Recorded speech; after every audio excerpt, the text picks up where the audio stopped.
Hello, hello, hello, hello. Welcome to another episode of Conversations That Matter here on the Hold Up TV. It is your boy Steve, real name, no gimmicks. And as always, I am grateful that you're here with me this evening. No struggle stream, I hope, this evening, but tonight I am so happy to have my guest. But before we get into that, let's make sure we like, share, and subscribe to the channel. Shout out to the crew in Green Room. Shout out to everyone that's watching on YouTube and Facebook. I'm going to go ahead and bring my guest up. And I'm going to let my guest introduce himself, which means I'm going to have to do this whole thing over again. So tonight on Conversations That Matters, we are discussing a topic near and dear to my heart. Something I think is vital, and I think there can be a lot of confusion around what best practices are. But to do that, you can't rely on my opinion, so I had to bring in the big guns for this one, folks. This has been in the making for about a year now. My guest, unbeknownst to her, is a huge motivating factor in my own professional career. Forcibly made her a big sister figure in my life, but I'm going to let her tell you who she is. Allow me to allow my guest to introduce herself. Wow, Stephen, that was so flattering. I feel so touched. Thank you so much for saying those beautiful things. Oh, absolutely. All true. No gimmicks. Aww. Would you mind telling the folks who you are? Yes, Elana Clark-Faler, licensed clinical social worker from Los Angeles, California, right from my bedroom. It's where all the therapy is taking place for right now. I used to have my full-time practice in West Hollywood and had my office, but since COVID has occurred, now it takes place in this room. So that is where the science happens, and I can make sure we do it, because I've been accused, and rightfully accused, of not doing this before. Can you tell the people, if you would like to, where they can contact you, how they can find you, and what is your preferred method of contact? Because I'm sure people are going to be reaching out to me to reach out to you after this show. So how can they reach you? Yes, they can reach me. I have a website. It's www.recoveryhelp.now.com. Also, people can reach out on my email, Elana, ELANA, @recoveryhelpnow.com. And then we have our phone number where there's multiple clinicians that work for me and myself, and they can reach 888-851-2666. And those are the forms of contact. You can reach out to get support. So I like to do something where most of my guests, they never know, right? But I like to, just to let them know what I feel about them prior to the show, before they start talking. I can't go into too much of how Elana and I know each other, but I will say this: you are in life, you're blessed with opportunities, and I was blessed with a great opportunity about 4 or 5 years ago in my career to be put in a position where I was able to work with people of the highest caliber and highest ethical caliber ever. A lot of I used to do crisis intervention work, aka sober companion work, and that means that I was the person that would be the eyes and the ears of a clinical team, and I would help guide the client along and the treatment plan and be there as a form of support.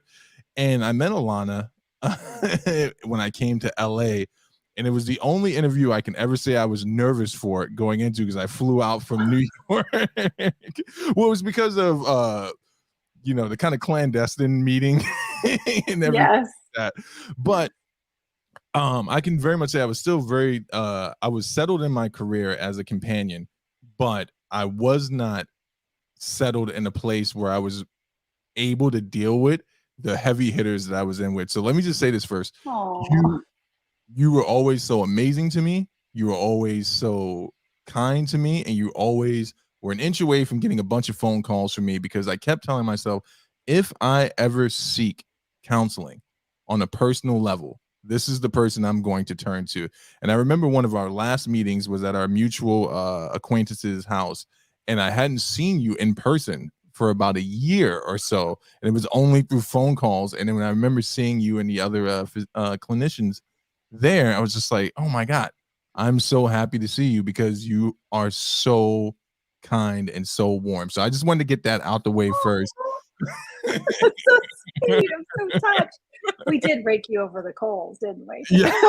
All our interviewing tactics. And yes, yeah. Oh, that's so kind. Those are beautiful words. Thank Yeah. you so much. No problem. I mean, you guys didn't rake me over the call. I do remember one moment in the interview. I had just revamped my resume, and on the resume, I had someone else type it up for me, and I told them, "Hey, you have to put junior case manager because I was under the tutelage of a clinical case manager at the treatment center I worked at. So on my resume, they put case manager, and I remember you were like, I don't know if you're a case manager. And you asked me about my credentials. I'm like, I'm still in school currently. That was a mistake. I didn't mean for that to be on there. I should have proved." Oh, But let's get into it. I want the people. The reason I brought you on is because we're in a time now where everyone is having such deep conversations about what mental health is and what the best practices are. And often I have people, because they know the career path that I was formerly in, they'll ask me questions. And the one thing I always say is, hey, I'm more than willing to give you some suggestions, but my suggestions are always going to point you towards a journey of your own personal care.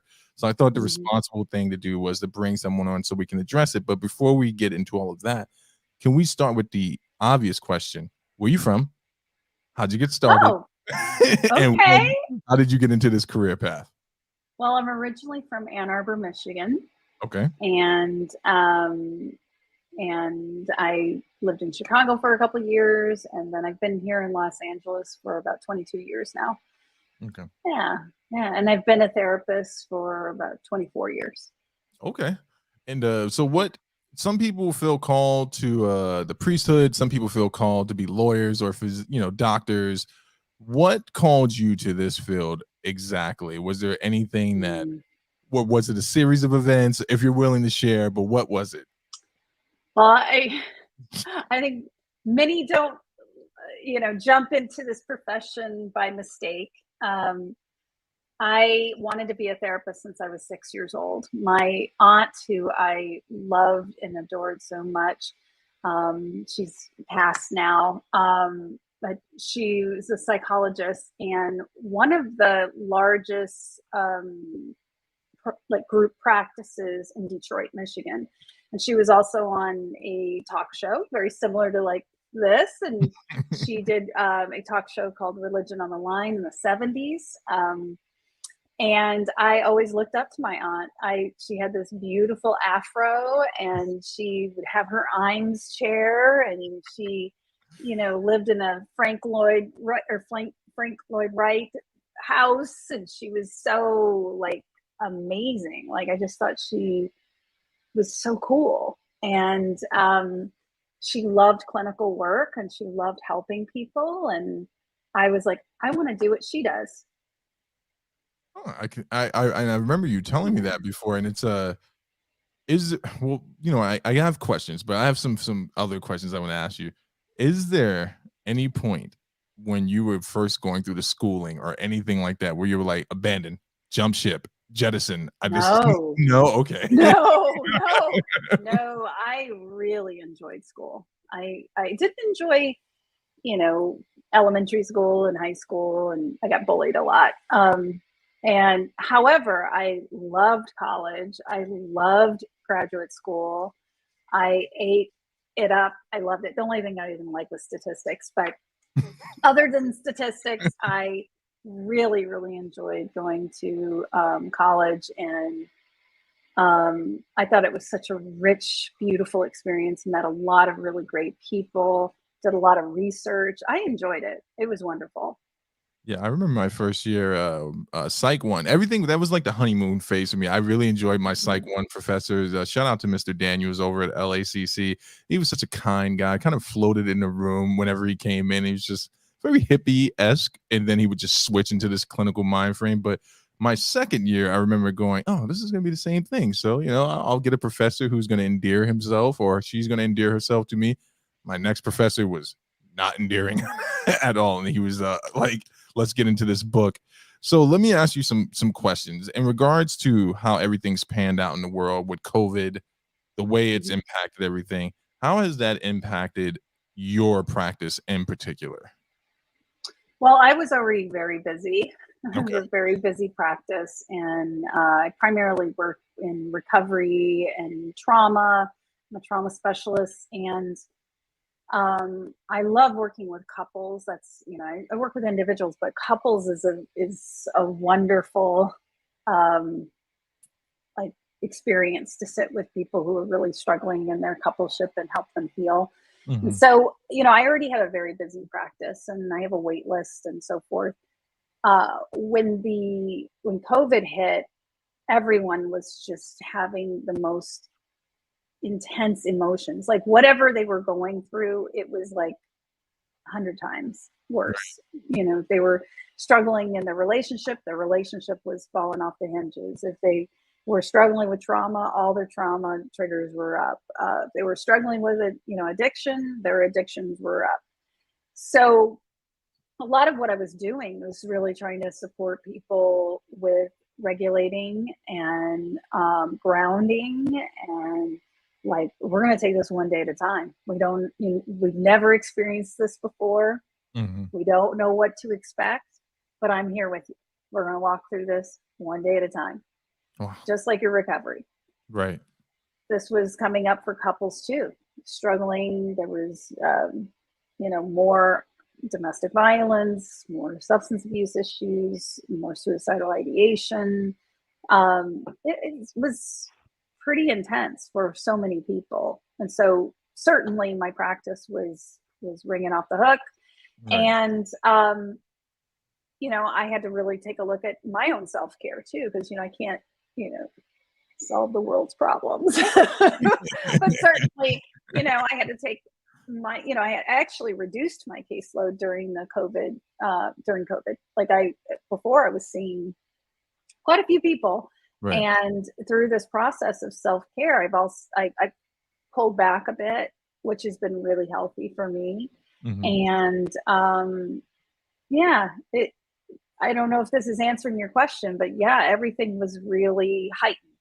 No, it totally answers my question because it seems like when as COVID's going on, obviously, we have other things going on. I remember you put up some pictures on your personal page of when after the death of George Floyd, what Mhm. had happened in West Hollywood and many communities around, and I saw the damage and those things. And I wanted to ask you, but you had some other life things going on, and my condolences to you. By the way, I just wanted to make sure I said that publicly. Mm. What was that like, trying to treat people and help people heal as they're being feeling isolated while you have all this unrest and other types of pain going on at this? Yeah, while my office is burning. Yeah, exactly. And yeah, and then my parents both died. My parents both died 2 years or 2 months from each other. My father June 7th, and my mother August 7th of this just last year, 2021. It was tough. And I mean, the thing about my work is it constantly reminds me of my own work. So it's a gift in that many ways. Like I really don't believe in teaching anything that I'm not practicing myself, Right, right, because right. I'm not a hypocrite. Um, so I really had to that's why I reduced my caseload quite a bit, really focusing on self-care and grieving my parents, and also understanding that I'm not alone. So many people have lost both their parents during this experience of the pandemic. I'm not alone. So many people, even much younger than me, kids that are 8 and 10, and where both their parents have died due to this pandemic. So I definitely didn't feel alone in my grieving. Sought out my own supports and help. There's a really great place here in Los Angeles called Our House. It's a grief and support. It's a nonprofit, Wow. and a lot of communities have grief support. What I love about being a social worker, which is different than an MFT or a psychologist, is that social workers need to understand that we're all connected to systems, and Right. that there are certainly unhealthy systems and there are really healthy systems. And so what I do know is that I need to reach out for community. Right. And social work is a big part about community, is the place to heal, is your tribe, your community. And we've had so much unrest in our communities. And so I knew that what I needed to do was reach out for additional support, get more involved with my community, know that I'm not alone. Right. And these are the things that I'm, supporting my clients with too, because many of my clients had parents that died. Now, I certainly, when I'm on the clock, I'm firm there for my clients. I'm not sitting there, Yeah. No, I got I've really learned boundaries, over the course of the years. Not true early on in my career. It was harder with boundaries, but as I've gotten more and more skilled in this work, and we call it a practice, which is truly, clinical work is a practice. I've really learned how to manage those boundaries and really be there for clients, and also learning how to say no. That's an important word. No. I can't do that. Sorry. Yeah. Yeah. I think people don't, and it's funny you say that because again, it's like from my perspective, my side of the table. So where I was at in my career, looking at you and the others, I'm just like, it's hard not to fanboy, right? Because you're looking at someone, you're like, wow, if you stay on the path, if I continue to do this, I can be. I'm not talking about monetarily, but I'm talking about in practice and in ethic, I can be this. So from my vantage point, when I was always looking at you, I'm like, why do I suck at this so much? And why is he Oh, why would you say that? no, and that's Oh, not like don't a do not like that. I know I didn't suck. Like I know that I would have been axed, but it was one of those things because I was so early on and you bring up boundaries. And that was something that I had to learn on the job, which is like, listen, I gotta say no. I have to say no to this. Like I want to come over Mhm. right now. I'll be there in 5 minutes. I'll get in my car and I'll be to you wherever you are. And doing that work, there were times I'm like, where's the child at now? The projects? Worst part of Detroit? Yeah, I'm on my way. Not thinking of my own safety. And then I Mm. eventually had to learn like you have to say no. One of the things though I did want to ask you about, things have changed so much in the mental health field, right? Things have changed so much, and the conversation around it has changed so much. There was a time where it was, I know. I saw a bus the other day drive by that said, "Call us for mental health services." I was like, "Whoa, that's new." did you call the number? Did you call the number just to I verify? just think it's so cool that I mean, I can't. I've never experienced seeing phone numbers. Call this number for mental health services, or Yeah, if you're wanting to hurt yourself, here's the suicide hotline. Like on a yeah, bus, I'm like, yeah, okay, where have we been? I mean, this yeah, is wonderful that this pandemic has really opened people up to get therapy. I can't tell you how many people I've had that have came into my doing work with me, and I have also have a couple other clinicians that work for me mm, that they've never sought therapy before. This is their first time. yeah, And so yes, this pandemic has certainly brought people in for services. People are changing their view on mental health services. I believe, and I was reading the other day that suicide rates have gone up since this pandemic. yeah. And so it is so important for people to seek out services, to not be alone. They're not alone. I Right. mean, people don't talk about what's going on inside, and we need to do more of that. It is changing though. Yeah, I wish and it would move a little faster, but no, and then this is why I wanted to ask you this. So comparatively to when you started your career, what are the major differences you see in the change? I know we're talking about the social change, but in regards to the practice itself and within the community of workers, how has that changed in your opinion? well, when I first started, I didn't really see a lot of my clientele was primarily white. Like, Okay. and then in Los Angeles, I was like one out of 10 Black clinicians. That was like 20 something years ago. And now, I mean, you go on and there's like tons of Black clinicians now. I'm like, yes. And my client load now, I have way more African Americans coming to see me now. And, I think there was a lot of stigma in our culture, and Right. I remember even my mom saying stuff like, seeing a therapist is for crazy people. And I'm like, well, sign me up. So I'm ready. So,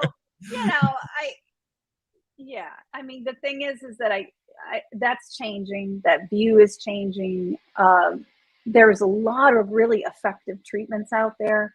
Right. I really believe in research, and there is some really great research that shows specific types of treatments that are highly effective to really support people in living balanced and healthy lives.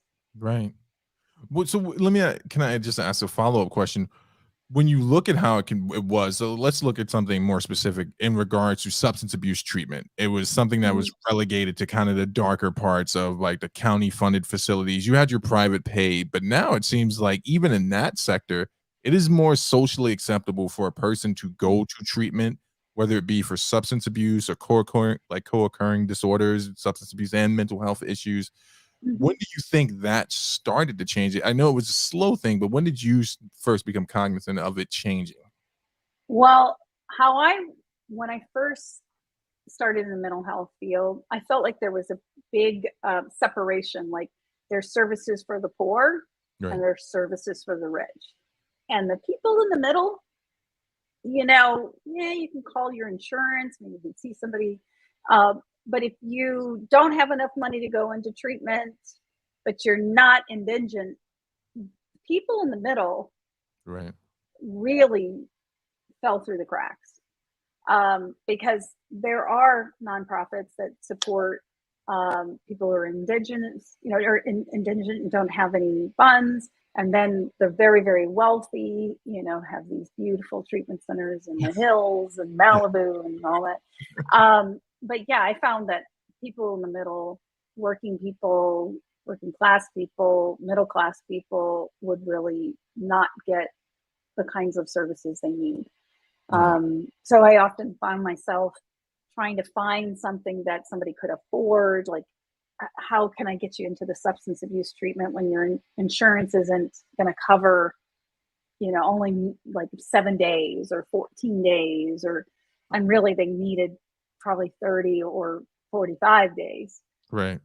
So that's where I saw a big um, gap where there was just not enough services for people in the middle.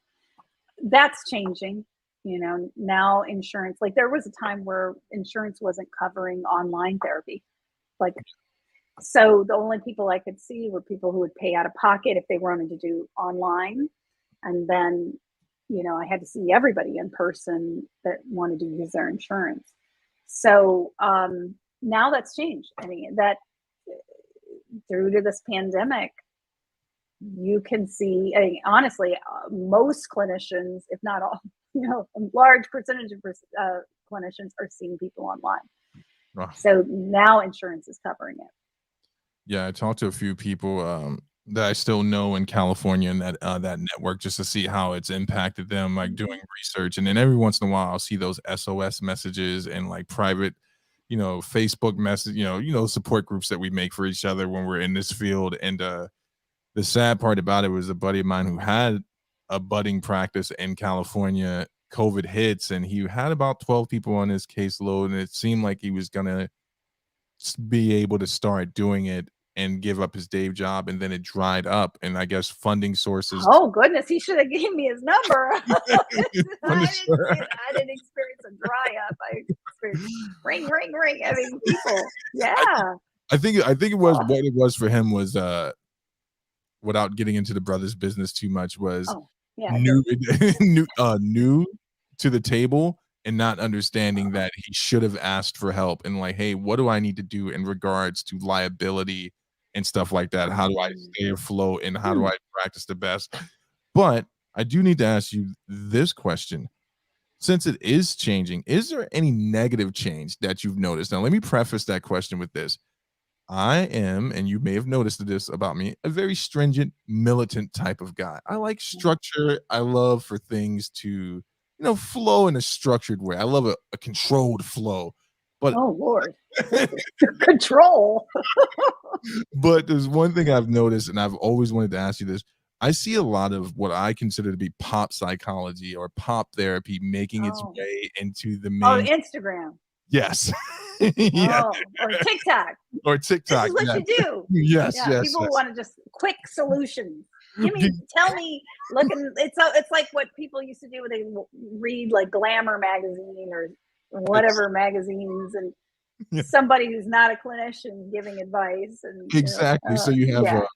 So you have life coaches now on Instagram and social media. You can't verify There's some what. good ones. There is some good ones, but yeah, I mean, but there's no like, as a clinician, there's years of education. You have to go through hours to get licensed. Like, was it 3,600 hours of clinical services, and then after that, you have to do continuing education every year. Right. So you have to constantly grow as a clinician. That's the hope. And it's there. We have laws and ethics around our clinical services. So it's yeah. I don't know if this. No, no, no, Yeah. yeah, So pop therapy. because I'm uh, gonna ask you I'm gonna ask you your thought on that. I know that we've made such strides in how people are open more to have the discussion, but as a professional, and then I'll give you the secondary question: what pops through your mind when you jump on IG and you see the person who's just giving out? I think there's a difference between life advice and experiential advice, but then when you see people treading into like things that maybe they're not trained to do, what are your thoughts on that? well, clinicians don't give advice. We don't give advice. We don't. We don't. That's not part of our code of ethics. We don't give advice. Um, we treat symptoms. We make treatment recommendations. We do therapy. We help people. I love, one of my colleagues said, I'm like a safari guide. I just go, look over there. Look over there. What's going on over there? Let's take a look at that. And then, the other piece too is being able to be empathetic. And empathy is a big part of our work. Empathy, like, let me walk through your shoes. As you're telling me the story, I'm walking through what it might be like, what this experience is like. How did you get into this addictive cycle? Walk me through that. Oh, wow, trauma. Okay, all right. So now we're learning more about this journey that this person has gone. Oh, this makes perfect sense why you do XYZ and why you have this habit. And okay, this is starting to make sense to me. Okay, you want to break that habit. That's what I'm hearing you say. You want to break that habit. Okay, I've got some skills. I've got some skills and tools in my Mary Poppins bag over here. I can help you break those patterns. We certainly can't we can't make people motivated, but what we can certainly do is show people where they get stuck, why they get stuck, how they get stuck, and here's some tools and skills to get unstuck. Now, I do various types of treatment. I do somatic experiencing, EMDR, which is eye movement desensitization reprocessing. I do cognitive behavioral treatment, dialectical behavioral treatment. These are all different research-based treatments that support people in achieving their goals with trauma, with emotional dysregulation, helping people achieve their goals. And they're not my goals. I want to know what my client's goal is. What's your goal? What do you want to get from this? When you're done with therapy, what does your life look like? Describe to me what your life looks like. Now, as you describe what your life would look like, now I can create a treatment plan. Mm-hmm. So, these are skills and tools that we're taught, how to do an assessment. So there's something called Socratic questioning. So it's from Socrates, and it means getting to the truth. So we ask questions that help us find the truth, whatever the truth is. It's the truth of the client. So there's a lot of skills and tools. And then of course, as you go on further in your career, if you're really into this stuff, which I am, I'm like a, therapist junkie. Then you learn more and more tools that build on more and more of your skills. And, you start getting more confident. Like, I think at the beginning of my career, I was like, I'm a fraud. I don't know what I'm doing. I was like that cliche. What does it mean? What do you mean? What does it mean? How do you feel? What do you notice? But really not, having some limitations to what are we doing here?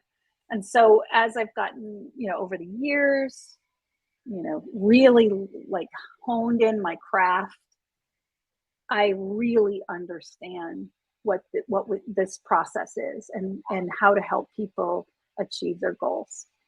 And ultimately, again, it's their goals, not my goals, what I think they should do or not do.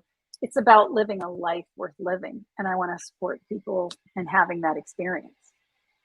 No, and then so that here we go back to me giving you your flowers, as the kids say. One of the barriers I found from where I was sitting on this side of the table was I had that I'm a fraud. This whole thing is a fraud to me. And I started feeling that, and I was just like, I don't know if I'm impacting any positive change. I remember one of my role models when I worked at the treatment center. He would always say, remember, every day I'd come into work, which was I was coming down. I was the live-in counselor at the treatment center. And I would come downstairs and he would say, remember, Stephen, today we do no harm. I thought that was just some affirmation he was telling me, but he's like, no, this is an actual oath that you take the further you get into this, that you will do no harm to your clients. And that was one of the reasons why I stepped back, because I was like, I want to do something that I know where I can see, not for my validation, but I want to be able to see the client grow into what they want to be. But when you're looking around nowadays, how would you suggest to people to pick an ethical? Because you describe empathy as something that's needed. How would you help someone pick out an ethical clinician to go to? What should they be doing before they sign up for sessions?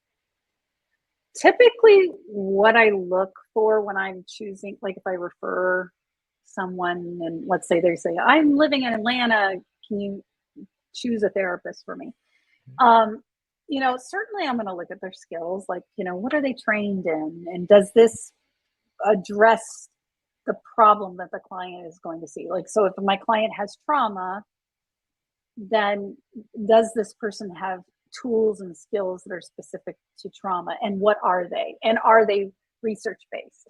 Right. That's my like technical way of looking for a clinician. And then the next thing is, well, the client has to sit down with the person and just feel like, is there a connection? Because I will tell you, like, I think the very first therapist I saw didn't really say much. He was just kind of there. And I just tell him stuff and he just was nodding and he didn't really do very much but listen to me. But he had the most kindest eyes. And he just looked at me. And I think one time I saw a tear in his eye. Oh, wow. And I was like, oh my God, he's like touched by my story. He's not saying shit, but there's a little tear coming out of his eye. And I was like, I think this man really cares about me and it has empathy for me.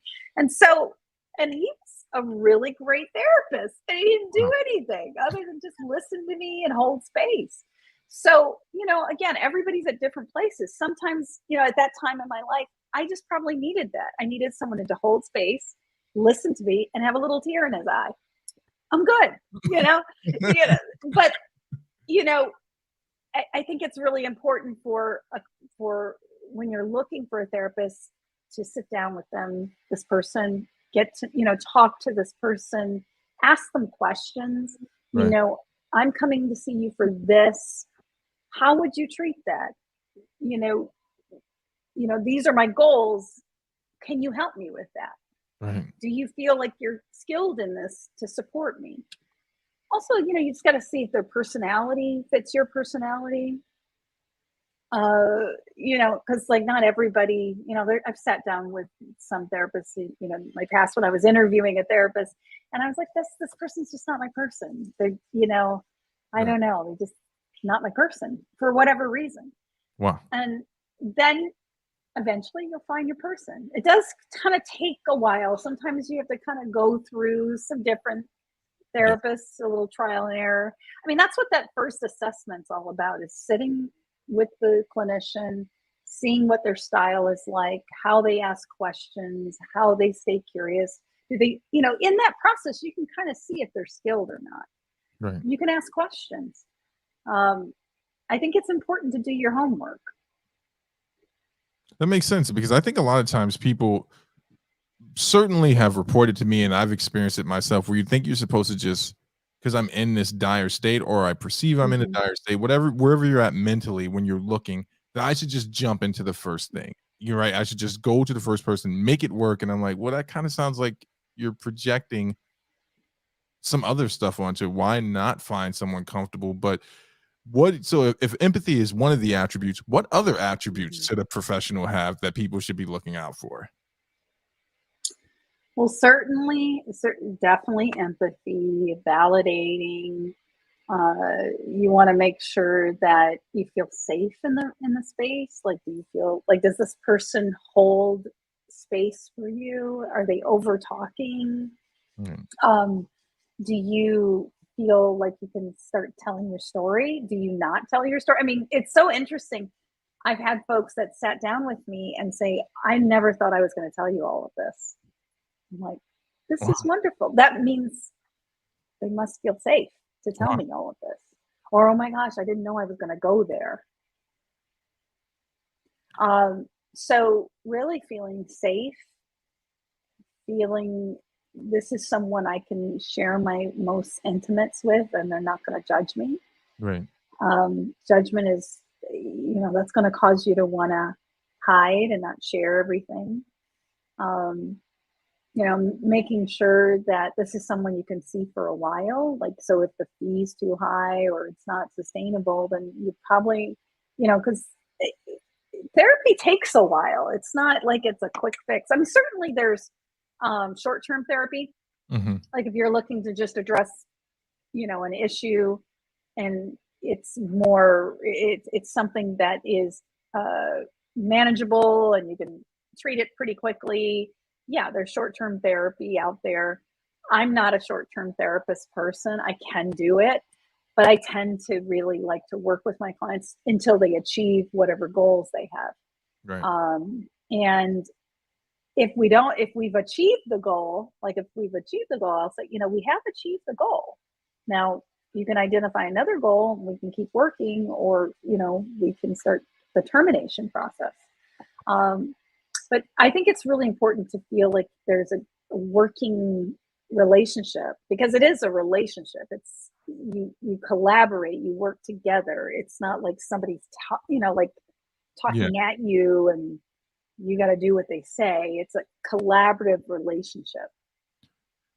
So that brings me to my next question. So this, I just want to preface, Steve, Hold Up TV, it's not holding Elana responsible for any of the questions that I'm asking. This is not a hot seat question, no. But so I did work in the indigent level, right? And when I worked at this treatment center, we had at max one contract would be 9 months, and that was it, right? And within 9 months, that person had to meet certain treatment goals. They had to be referred out, since our only scope was substance abuse, and it was not even more. It was peer-to-peer treatment center. And the one thing I noticed when I was working in indigent level services was I had to jump through so many hoops to get people who wanted to help them, right? So we liaised with a free clinic that had an intern who was on his way to getting his credentials, and he was just doing his accrue hours, so he was allowed to see clients. And he was a great guy. I wound up seeing him when I was in treatment early on. An amazing human being. But I remember his frustration was the same frustration I would hear from, public defenders. I don't have the ability to expedite anyone right now. And I just want to get your opinion on the indigent level services. Is there anything that you think, in your opinion, that can be done to help those professionals working in that area to kind of get through the red? Sure. Yeah. Well, social workers, horn on social workers, we're actually trained to work with mandated clients or organizations where there's limited funding and you only have X amount of sessions you can provide. So like when I first started in this profession, I worked for CalWorks, which is in California, it's the Welfare to Work program. Yeah. And so, at that time, that was in 2000, and clients had to be off, services within 5 years. So we only had 5 years to help people work through any blocks that were affecting them, because no matter what, in 5 years, they were going to be cut off from welfare. And so at that time, I was working in Inglewood, and I was also working in Compton. And I loved it. I loved it because because I was like, I'm a therapist. And I've always, wanted to be a therapist. It's my first kind of real major gig. It was a full-time job before I was constantly getting part-time work. And so I set up my office, instead of it being like a social work office. I put in a couch. I put all of these lamps. I hung really beautiful art. And then when my client would come in, we're doing therapy. And you already know that this is a welfare to work program. And yes, you're going to have to be off in 5 years, but tell me what you visualize your life looking like in 5 years. Tell me what that looks like. And that's what we're going to do here. And I want you to let go of all the requirements and all that, business. And just tell me what you want your life to look like. What do you want to feel? What do you want changed in your life? And then we developed a treatment plan based off whatever their desires were, or whatever they wanted to, what they wanted to create in their life. And then I was their cheerleader. I believe in you. I know you can do this. Let's look at some of these negative cognitions that you're, having in your mind. Where did they come from? They come from society. So, I really do think that it takes folks that really love the work, really want to help, that does matter, because, in these types of professions, especially mandated clients, people can get burnt out. People that work, in the clinical field can get burnt out. And so many people don't stay in in that type of work for long periods of time. Otherwise they start to kind of lose that brightness. So unless you can keep that, that energy going, which I think I could have, but I wanted to have different experiences. But it was a wonderful, wonderful experience. I love my clients so much, and I experienced so much trauma. So then there was a time where I was working with the Bar Association. What they did is they referred clients to me for 13 years. I worked with attorneys who were in threat of losing their licenses because of drug and alcohol addiction. And so, that was a different type of clientele that were mandated by the state. And that I was dealing more with narcissism.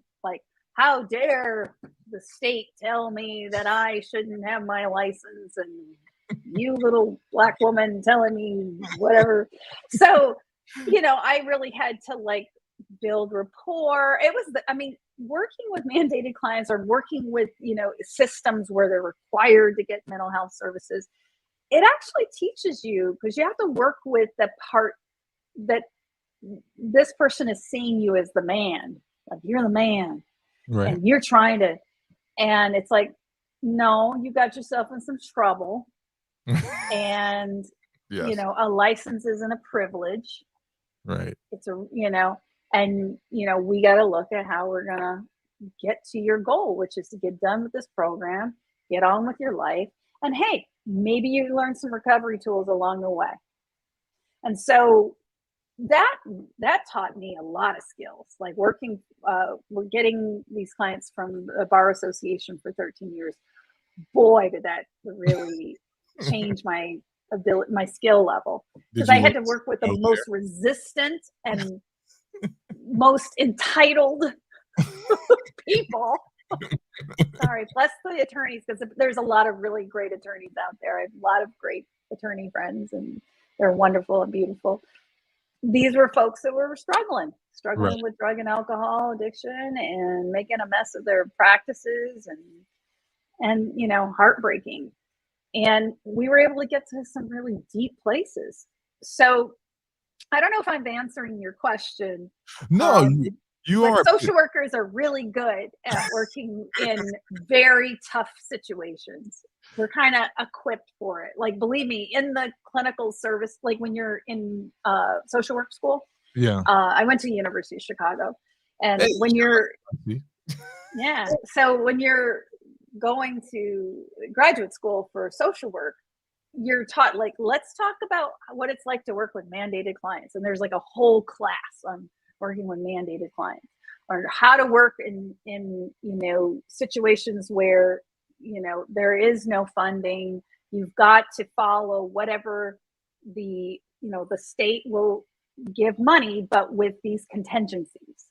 So Right. how do you work with in a situation where the client's goals are opposing or in opposition with the state requirements? How do you work that out? And so we're actually taught how to work within systems. If you're a master's in psychology, I think there are some courses about how to work, with communities and so forth. But social work is like it's kind of bred into us. Okay. We're kind of like, we're the advocates. Yeah. We're the fighters. We give the voice to the little person. And I'm so proud to be a social worker. I'm so proud to have gone to University of Chicago. I learned so much.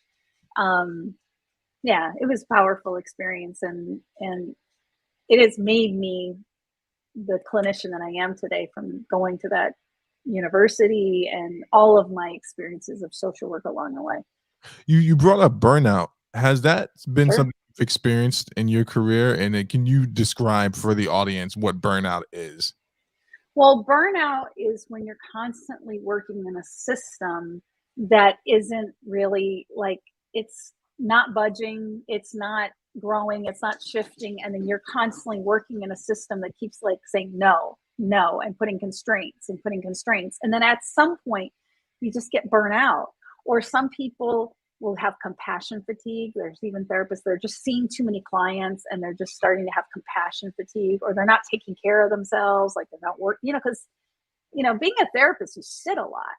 I mean, Right. now I've got this nifty stand-up desk, and I can move around and go for walks between clients and so forth. But a lot of therapists can see too many clients and get compassion fatigue, get exhausted from it, not take care of themselves. So my husband's really wonderful. We kind of team up, and we're like, okay, so this is our workout routines, and this is our food and what we're gonna eat, and we have our meditation time and our journal time, and seeing my own therapist, and he sees his therapist, and like, you just have to keep doing the work and making yourself the highest priority, like caring for yourself. Right. And also too, change really helps.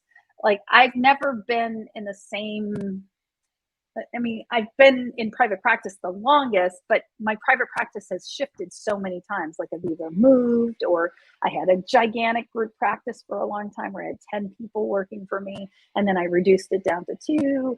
Like, I've kept it moving and learning new skills and working. Like, now I'm really loving working with couples, learn new skills and tools. So it keeps things like changing and Gotcha. moving.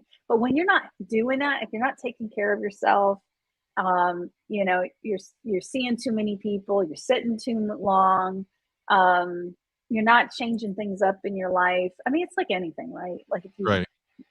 Yes. working, yeah, if you're not taking care of yourself and you're the tool, Right.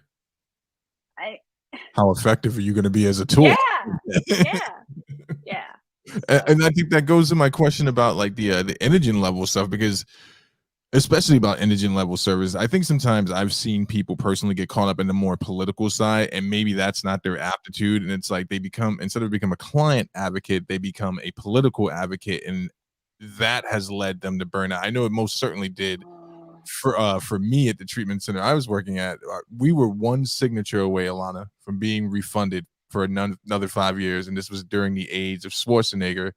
And this mm. is not a shot at the governor. I know, don't come for me, but Not that the governor anymore. not the governor, like, but that didn't get signed, and then within 2 weeks, we were outsourcing all of our clients, referring them Mm.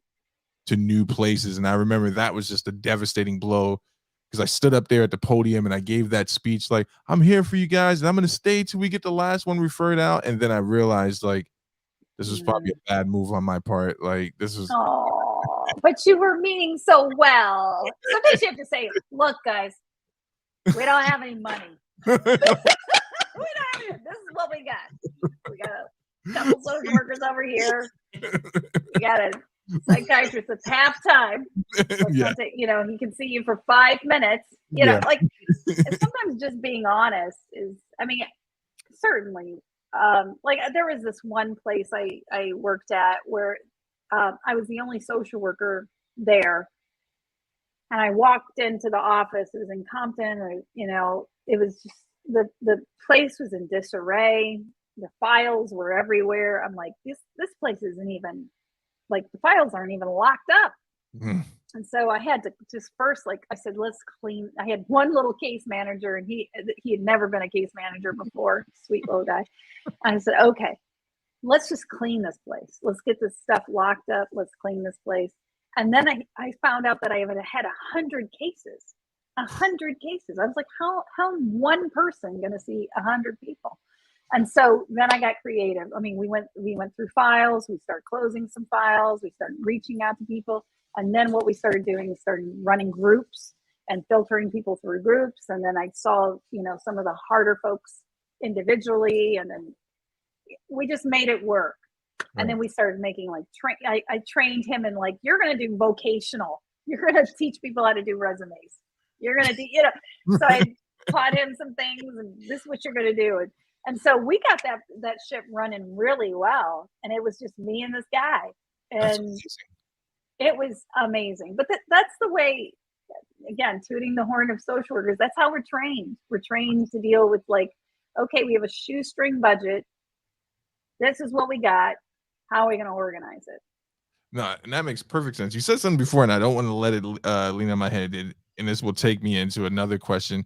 So, people can be standoffish, especially in the indigent level. Like you said, it's like, oh, you're the man. I was forced here, and then building that rapport. I feel like that's a good segue into what are the best practices that you could suggest for people to understand that if they're dealing with mental health issues, just because my worry is the IG person reaches a million people a day. And I listen to them and I'm like, well, you're talking about surface level stuff, and that's cool to address that. But if there's someone who is actually struggling, I guess the real question I would say is, what is your advice to someone who has identified themselves that they are struggling with issues that go beyond the surface level? Well, I think they need to immediately reach out for help. And there are so many places. And I think that's what's beautiful about like when people contact me, I'm like, okay, here, call this number, go over here. You want to make sure that, well, first of all, every community has a community mental health center. Like everywhere in this country, there is a community mental health center. So it's very important to reach out to your local community mental health center, find out what services there are that you can get. um, there's always, what's really beautiful too is there's such beautiful compassionate people that do low fee or like hardly any fee. Like in Los Angeles, we have so many low fee places. We have the Maple Center, we have the California Counseling, the Southern California Counseling Center.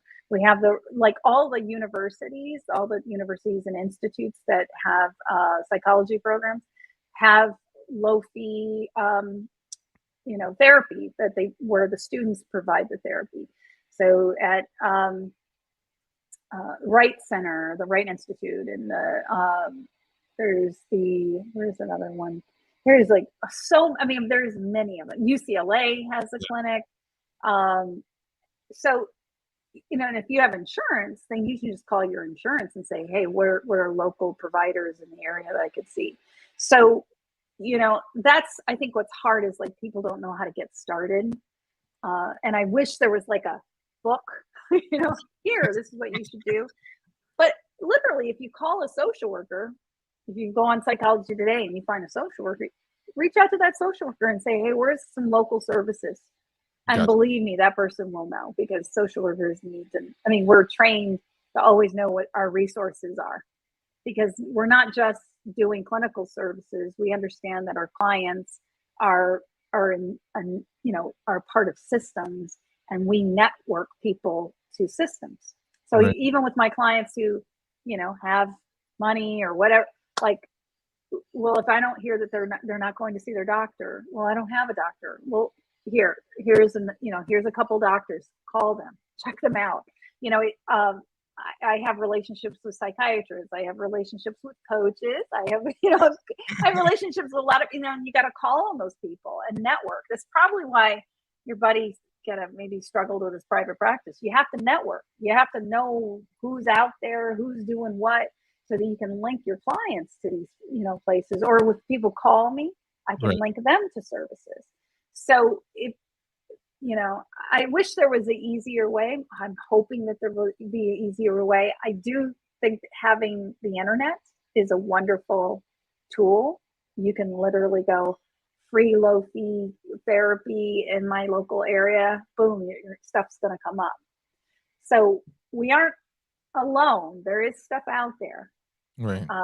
It's just that a lot of folks don't know how to get started. And then it sounds like another thing I've noticed, especially in this conversation right now, the client advocacy, right? So people, even in the chat in Green Room, shout out to everyone that's in Green Room right now.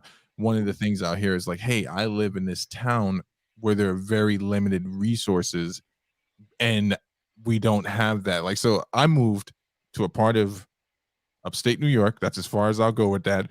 And I'm surprised sometimes when I drive and I'm like, oh yeah, that's the gas station, and that's the gas station for the next 75 miles. And so when I moved, I've lived in a town like that, like right outside of Ann Arbor. There's a blinking light. yeah. Blinking light. Yeah. But I mean, my wife's probably in the chat like, we don't live in that type of town, but that's what it feels like to me. But so when you have like limited resources and it's like you're on the waiting list to get seen, any suggestions for people then when they're kind of just stuck in that limbo moment where they're waiting to actually meet up with someone? Oh, that's a good. So they've already scheduled. You're saying that they've already scheduled with somebody. Yeah. They're just waiting to. Yeah. Wow.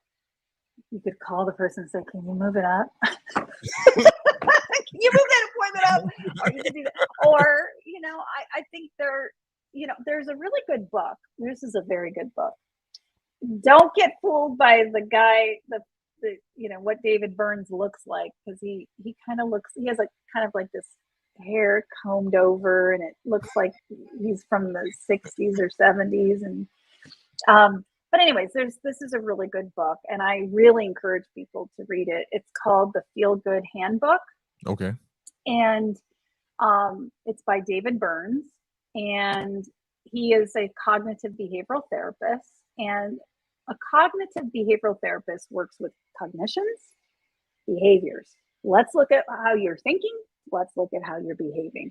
And in this book, he literally breaks down Aaron Beck's cognitive behavioral treatment down for a consumer. So if you read that book and you follow everything in that book, it will support you in learning how to manage the way you think, the way you feel, and what you do.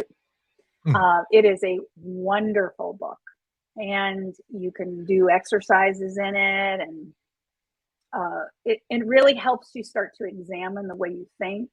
He'll break it down into the types of thoughts, the types of negative thinking that one can have, like overgeneralizing or mental filter. A mental filter is like, let's say your negative cognition is, I'm not enough. Well, everything that how you see the world will be not enough. Like, so if somebody says, hey, can you pass the, spinach? Maybe I did something wrong. Maybe I'm not enough.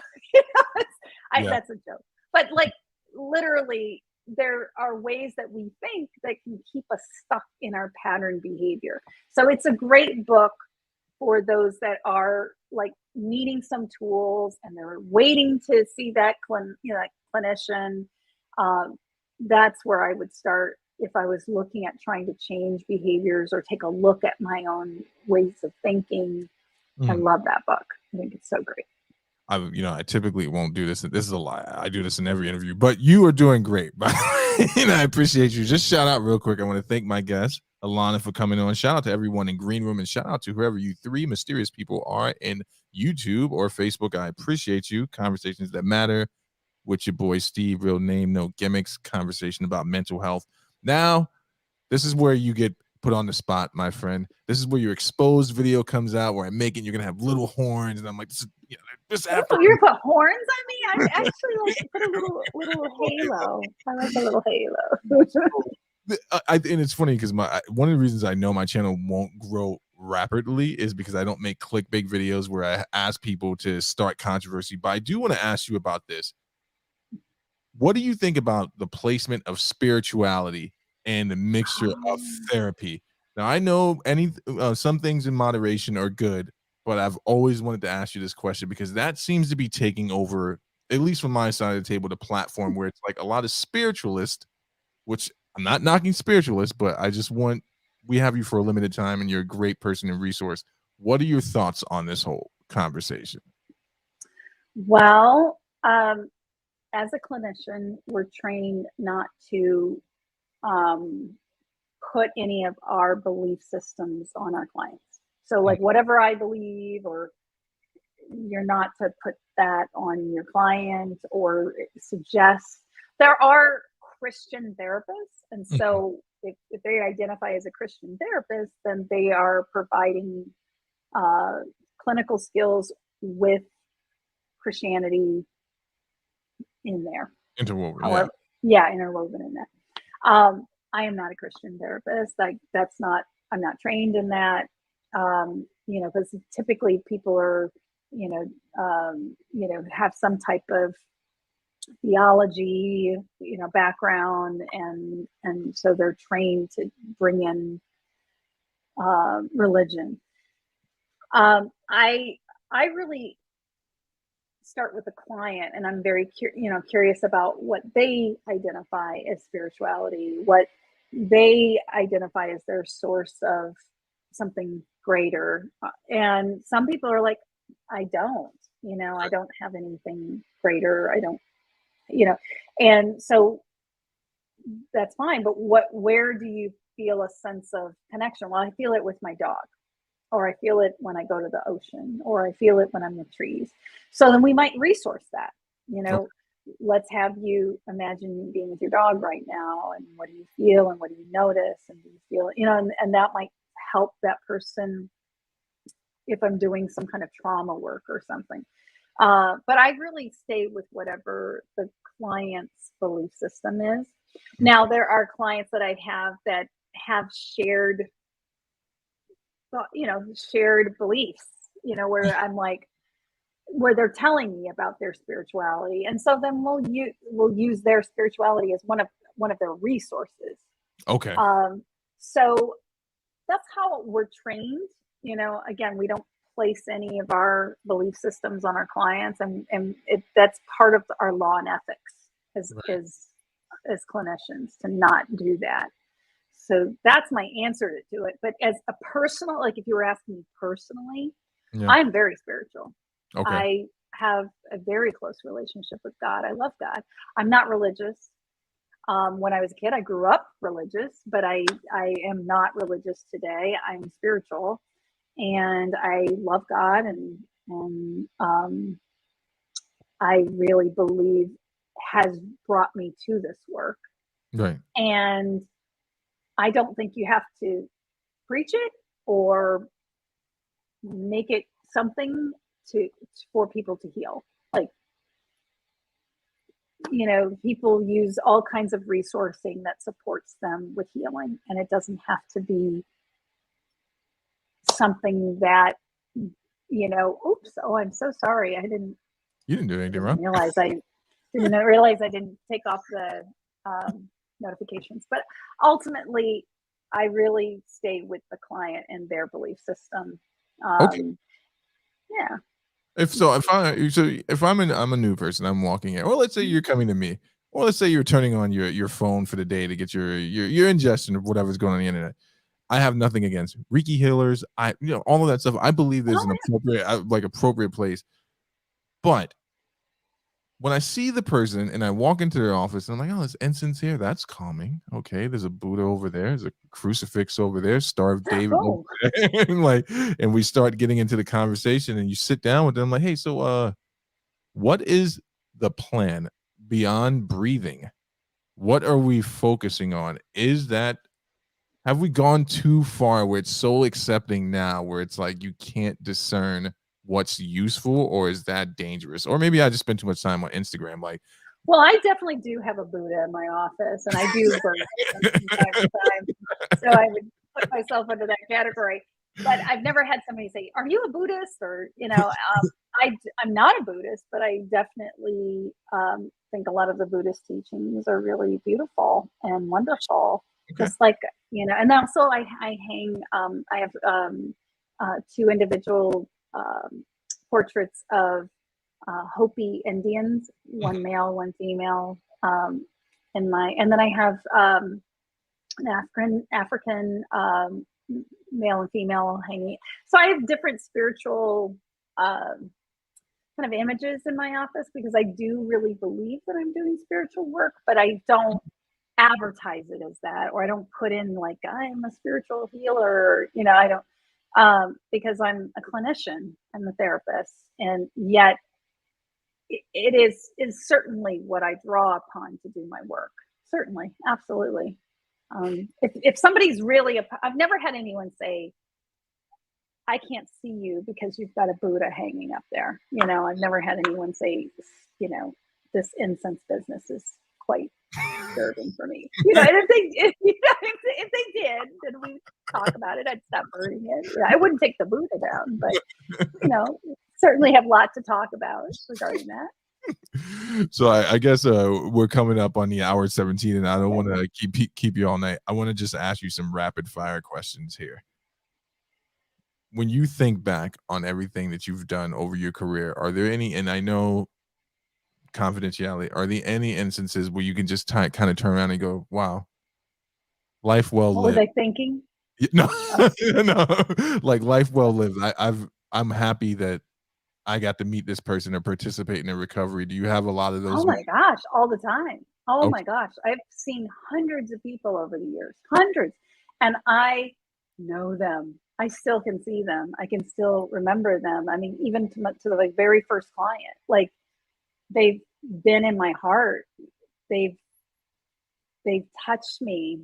I've been touched by them. Of course, they're like, I love them. I love them. Even the clients that have been like really struggling, or I had somebody come, he used cocaine right before our session, and I was Oh. like, oh, okay, well, this is interesting. Um, you know, all of these folks have touched my life, and I have so much love for them. I mean, it takes a lot of courage to walk into an office or online and tell somebody your life. I mean, that is huge. And for them to just share their most intimate experiences with me, I feel so honored, so blessed, and I love them. I love them. I love them. And and Yeah. for all the young people that are getting ready to embark, all the young Ilanas, young Stevens that are getting ready to embark, what advice would you give to those young people stepping out into their soon to be career path? Take care of yourself. Make yourself the highest priority. Understand that this is a process of learning. I wish I could tell my younger self, you don't need to know everything. You don't need to know everything. You don't need to know everything. You don't even have to act like you know everything. Like, Wow. just be on the journey, man. Just chill out. Just be on the journey and learn and grow, and it'll build over time. You got it.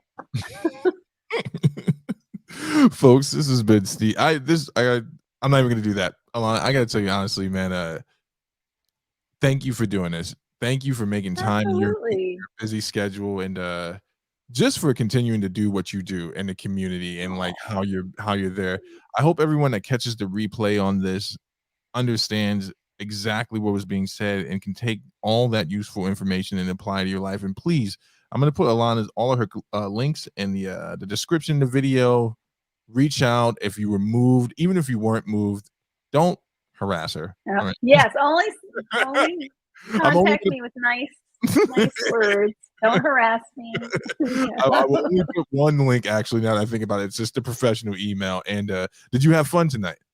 I did. I had a great time. Thank you, Stephen. No problem. I'm gonna let you go and then thank you again for coming on. You stay safe and I will reach You out to you. I too. appreciate you. Thank you so much. Thank you so much. Take care. Bye. Bye-bye.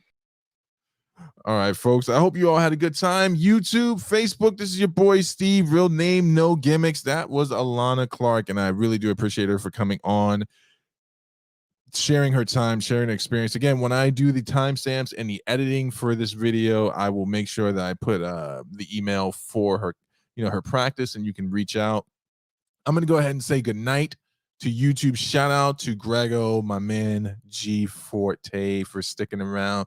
Mrs. Hold Up, I know you're in there, and I don't see who the other people are, but I appreciate you for being here. Y'all have a good night, YouTube. And Green Room, I'll be right with you in 1 second.